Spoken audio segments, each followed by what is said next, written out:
Fala pessoal, estamos aqui de volta para a aula 3 do nosso curso.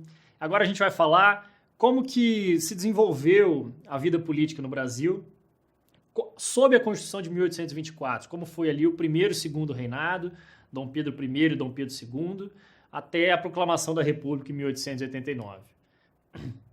Bom, o primeiro reinado foi muito curto, foi ali de 1822 até 1831. Dom Pedro I abdicou por conta de questões políticas em Portugal, ele retornou a Portugal e deixou seu filho aqui, Dom Pedro II, de 5 anos de idade. Obviamente, o menino de 5 anos de idade não podia assumir o trono. Houve então um período de regência, uma regência trina, eleita pela Assembleia Geral, que governaria o país até 1840. Dom Pedro II só assumiria com 18 anos de idade. Mas esse período da regência foi um período muito complicado, houve muitas insurreições populares, muita insatisfação da população, das elites, do povo. E houve, então, em 1841, o chamado golpe da maioridade. A população, o Partido Liberal, quis colocar Dom Pedro II no poder, ainda que ele tivesse só 14 anos de idade. Ou seja, nós tivemos um imperador de 14 anos de idade. Pra gente que a gente acha que já viu tudo na política, né? E já viu tudo mesmo. Olha só o que aconteceu lá em 1841 do imperador de 14 anos de idade. Iniciava-se ali o segundo reinado do Império Brasileiro. Como eu falei, foi um período de muitas revoltas, principalmente no período da regência, mas também no segundo reinado. E, aos poucos, a situação começou a ficar crítica. Houve muitas crises nesse período que acabariam por redundar ali na proclamação da República. Um dos problemas que havia era a chamada questão militar.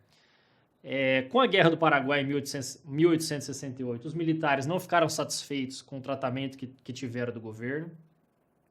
E houve também uma questão ali em que um militar foi punido porque ele era a favor da abolição da escravidão. Isso gerou uma crise ali, foi alimentando aquele momento, aquele conflito entre os militares e o governo.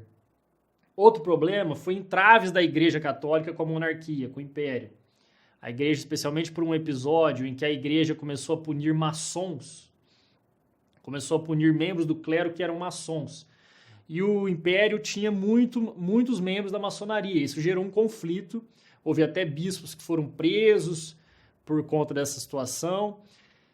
E aquele clima também ficou tenso. Ou seja, igreja insatisfeita, que era uma instituição muito forte. Militares insatisfeitos, uma instituição muito forte. O estopim foi, em 1888, a abolição da escravatura.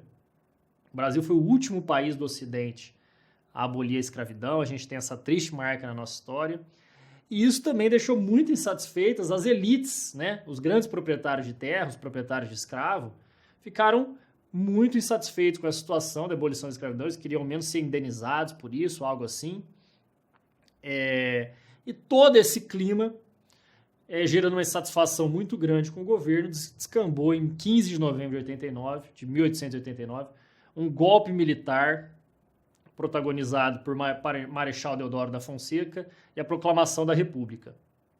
Vê-se que ali naquela época naquele momento não teve nenhuma participação popular, foi um golpe estritamente militar, a população simplesmente fala-se que ela assistiu bestializada ao que acontecia ali, não estava muito por dentro do que estava acontecendo.